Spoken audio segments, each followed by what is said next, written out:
Bonjour et bienvenue à tous. Vous êtes prêts les enfants? Oui capitaine.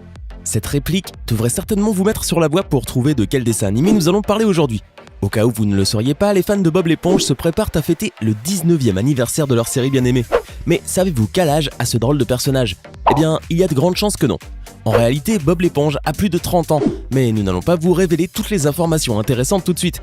Il vaut mieux regarder cette vidéo où vous découvrirez 10 secrets étonnants cachés dans le dessin animé Bob l'éponge. N'hésitez pas à liker la vidéo si elle vous plaît et si vous êtes nouveau sur la chaîne, n'oubliez pas de vous abonner et d'activer la notification pour ne rater aucune de nos prochaines vidéos. Voici maintenant la liste des abonnés qui recevront des cartes cadeaux de leur choix ce mois-ci. N'oubliez pas de nous contacter par message privé si vous en faites partie. On commence.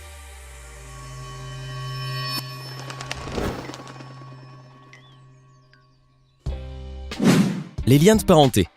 Vous savez sûrement que Patrick est le personnage le plus surprenant et le plus imprévisible de ce dessin animé. Mais en réalité, cette drôle d'étoile cache de nombreux secrets, dont ceux de sa parenté.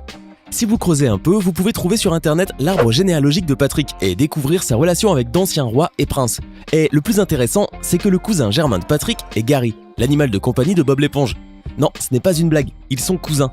C'est vraiment bizarre, mais quelle logique peut-il y avoir dans un dessin animé où le personnage principal est une éponge qui parle? Sérieusement. Aucune, quand on voit que les escargots conduisent des voitures sous-marines et que Plankton est marié à un ordinateur. Les acteurs du doublage. Puisque nous parlons de Plankton et de sa femme électronique, il est peut-être temps de parler d'un fait intéressant ayant lien avec Madame Ordinateur. La personne qui prête sa voix à Karen en anglais est Jill Talley, une actrice américaine. L'acteur qui prête sa voix à Bob l'éponge est quant à lui Tom Kenny, un grand professionnel du doublage. Mais savez-vous ce qui les unit? Non, il ne s'agit pas de leur amour pour ce dessin animé, même si c'est une partie importante de leur vie. En réalité, Jill et Tom sont mariés depuis 1995, ce qui veut dire que leur mariage a eu lieu bien avant la parution de la première série de Bob l'éponge. Aujourd'hui, le couple a 2 enfants et on se demande si le pauvre Plankton est au courant de tout cela. Le nom de Bob l'éponge. Vous avez remarqué que tous les personnages de Bob l'éponge l'appellent toujours Bob l'éponge, alors que pourtant les autres portent tous simplement leur prénom. Patrick s'appelle Patrick et non Patrick Étoile. Carlo s'appelle Carlo et pas Carlo le calamar. Nous arrêtons là la liste, vous avez compris. C'est une chose très bizarre, donc nous nous sommes enfoncés dans les profondeurs de Google pour découvrir la vérité. Après avoir mené de très longues recherches, et autant vous le dire, dangereuses pour nos neurones, nous avons enfin découvert la vérité. En dessinant son célèbre personnage, Stephen Hillenburg, son créateur a eu peur que les enfants confondent Bob l'éponge avec un morceau de fromage.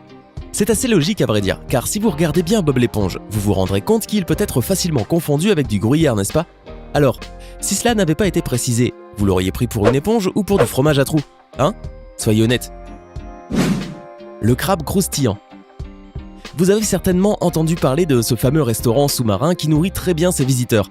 En échange, son propriétaire, Monsieur Krabs, radin notoire, est ravi d'encaisser l'argent des clients affamés. Mais nous n'allons parler maintenant ni des revenus de cet endroit, ni de l'avarice de son propriétaire. Par contre, avez-vous déjà vu à quoi ressemble un piège à homard? Nous ne le savions pas et nous n'aurions pas pensé à nous y intéresser sans cette vidéo. Regardez maintenant de quoi ça a l'air. Ensuite, regardez la forme du crabe croustillant. Nous ne voulons aucun mal au personnage de ce dessin animé, mais nous sommes obligés de dire que le restaurant de Monsieur Krabs ressemble beaucoup à ce piège. D'un autre côté, nous pouvons cesser de penser aux ingrédients du pâté de crabe, qui ont toujours été tenus secrets. Nous ne voudrions pas tirer de conclusions hâtives, mais bon, décidez par vous-même. Éponge et serpillère. Quand Bob l'éponge était en cours de création et que personne ne pouvait imaginer qu'il deviendrait un jour une série très populaire, Stephen Hillenburg décida que son personnage s'appellerait en anglais SpongeBob, c'est-à-dire le garçon éponge. Comme nous l'avons déjà vu, c'était d'abord une bonne manière d'éviter la confusion avec un morceau de fromage et ensuite parce que le nom sonnait très bien. La chaîne Nickelodeon était d'accord jusqu'à ce que la dure réalité les rattrape. En effet, les droits d'auteur devinrent un problème puisque, selon différentes versions, le nom de SpongeBob était déjà celui d'un produit de nettoyage ou d'une serpillière. Hillenburg ne fit pas trop d'efforts pour changer le nom et rebaptisa donc son personnage Bob l'éponge. Au fait, Bob l'éponge a un nom réel. Il ne s'appelle pas seulement Bob, mais Bob l'éponge carré. Ça change tout à votre vie, n'est-ce pas? L'âge des personnages. Dans l'un des épisodes de la série, lorsque Bob l'éponge reçoit son permis de conduire, nous pouvons voir sur l'écran un document plein d'informations. On découvre par exemple que Bob l'éponge a les cheveux jaunes et les yeux bleus, qu'il pèse un peu plus de 28 grammes et qu'il est né le 14 juillet 1986. Un instant. Cela veut donc dire qu'en 2018, il aura alors 32 ans. Et au fait, notre éponge préférée est née à la date d'anniversaire de la prise de la Bastille. Bon, il est peu probable que cela cache un secret sur les créateurs ou qu'il faille y voir un clin d'œil aux Français. Ceci dit, pendant que vous imaginez Bob l'éponge sur les barricades parisiennes, nous avons pour vous quelques autres informations intéressantes. Par exemple, Monsieur Krabs est né le 30 novembre 1942, ce qui veut dire qu'il a déjà 75 ans. D'autre part, Carlo est né le 9 octobre 1977, tandis que Patrick, lui, est né le 19 juillet 1984. Cela signifie qu'ils ont respectivement 40 et 33 ans. Honnêtement, il est inutile de chercher une logique dans toutes ces dates. Pour preuve, écoutez la suite. Lorsque le dessin animé a été diffusé, Bob l'éponge devait avoir 13 ans. C'est un peu jeune pour travailler, mais supposons que dans le monde aquatique, les lois sur le travail sont un peu différentes des nôtres.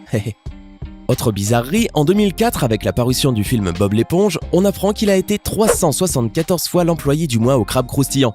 Si on divise ces 374 prix en 12 mois, cela signifie que Bob l'éponge a travaillé pendant plus de 31 ans. Or, en 2004, il n'a que 18 ans. Ainsi, comme vous pouvez le constater, il n'y a rien de logique dans tout ça. Ma jambe. Dans cette série, on retrouve un autre personnage qui, bien que n'étant pas aussi célèbre, a un rôle très important. Souvent, on ne la voit même pas, on ne peut que l'entendre crier au loin « Ma jambe, ma jambe, ma jambe !» Ce personnage mystérieux apparaît le plus fréquemment dans les moments de chaos, comme pour résumer ce qui se passe autour de lui. Lors de ces quelques apparitions, on peut voir qu'il ressemble à un poisson vert et brun qui porte un pantalon tenu par une ceinture. Cependant, il change parfois de couleur et devient violet ou bleu. Mais, surprise, il ne s'agit pas d'un personnage de plus ayant une drôle d'allure. Dans un épisode, on découvre qu'il a une histoire, qu'il s'appelle Fred et qu'il a un fils, entre autres. Ce poisson et sa fameuse jambe font leur apparition dans l'épisode Mauvaise haleine, devenu un mème célèbre sur internet. Vous ne l'avez pas regardé ? Quel dommage. Des calamars et des pieuvres. Le moment est venu maintenant de vous révéler un mystère incroyable. Regardez attentivement. Ceci est un calamar. Celui-là aussi est un calamar. Et celui-là aussi. Et voici Carlo, la personne la plus grincheuse de Bikini Bottom. Et ce n'est pas un calamar. Ce n'est pas facile à admettre, mais c'est la vérité. D'ailleurs, Carlo s'amuse à confondre les spectateurs. Dans certains épisodes, il assure être une pieuvre, alors que dans d'autres, il se présente comme étant un calamar. Il lui est même arrivé d'affirmer d'être un homard. Encore une fois, il est impossible de comprendre la logique des créateurs. D'après les artistes, Carlo est un calamar, bien qu'il ait 6 tentacules au lieu de 8. Oui, les mains comptent aussi. Croyez-le ou non, c'est comme avec les doigts de Mickey. La décision de réduire le nombre de tentacules a été prise pour faciliter le travail des dessinateurs. Cela s'explique, nous n'allons pas les critiquer. L'autre raison qui est avancée est que du point de vue des créateurs, avec 8 tentacules, Carlo avait l'air beaucoup plus brutal. Une paire de tentacules supplémentaires et il se transformerait en Kraken. La radioactivité. Vous avez sûrement remarqué que les situations que nous voyons dans ce dessin animé sont dingues, voire même peut-être trop dingues. En revanche, toutes ces choses, le feu sous l'eau, les flaques dans le fond marin et la possibilité d'écouter de la musique avec les yeux ont une explication logique, mais assez terrible. La ville où vivent les personnages de ce dessin animé est connue sous le nom de Bikini Bottom et se trouve dans l'atoll de Bikini. Il s'agit d'îles de corail formant une péninsule avec une lagune au centre. Jusque-là, rien de spécial. Il existe de nombreux endroits comme celui-là dans le monde. Seulement, l'atoll de Bikini, lui, a été utilisé par les Américains pour mener des expériences avec des bombes thermonucléaires et atomiques. En d'autres termes, la radioactivité dans cet endroit peut faire exploser n'importe quel dosimètre. À cause de ces essais, les autochtones se virent touchés par de terribles maladies. Les habitants des fonds sous-marins, eux, peuvent désormais préparer des hamburgers sous l'eau, arroser des fleurs et porter des pantalons. De nombreuses erreurs. Rechercher des erreurs dans les épisodes de Bob l'éponge est une tâche assez compliquée, essentiellement parce qu'elles n'existent pas. Vous avez bien entendu. Toutefois, bien qu'il n'y ait pas d'erreur, le style unique de ce dessin animé pousse les animateurs à faire très attention aux personnages et à la folie générale. Au lieu de s'inquiéter d'être toujours raccord entre les différents plans, au contraire, ils font en sorte qu'il y ait toujours quelque chose qui disparaisse de l'écran. Toujours. Observez attentivement la table. Nous pouvons voir un bateau dans une bouteille et paf! Maintenant, il n'y est plus. En face de Bob l'éponge, on peut voir une bouteille de bulles de savon et une seconde plus tard, elle n'est plus là. Quelquefois, c'est l'inverse qui arrive et des sauces apparaissent parmi les ingrédients du pâté de crabe. Dans le même ordre d'idées, Plankton peut changer de taille. Là, il est un peu plus grand qu'un ver. Ensuite, il devient plus petit qu'un insecte. Bref, tout ceci fait partie du style de dessin animé et il ne faut pas y voir une quelconque négligence de la part des dessinateurs puisqu'en fait, ils font très bien le travail qui leur est demandé. Peu importe qu'un cornichon disparaisse, le tout est que l'amusement soit garanti. Quel autre secret connaissez-vous sur ce dessin animé ? Vous connaissez peut-être la recette secrète du pâté de crabe ? Parfait. Donnez-la nous dans les commentaires, mais surtout, assurez-vous que Plankton ne l'obtienne jamais. Hey, c'est tout pour aujourd'hui. Si vous avez aimé la vidéo, n'oubliez pas de la liker et de la partager avec vos amis. Et si vous êtes nouveau sur la chaîne, n'oubliez pas de vous abonner et d'activer la notification. Bye bye!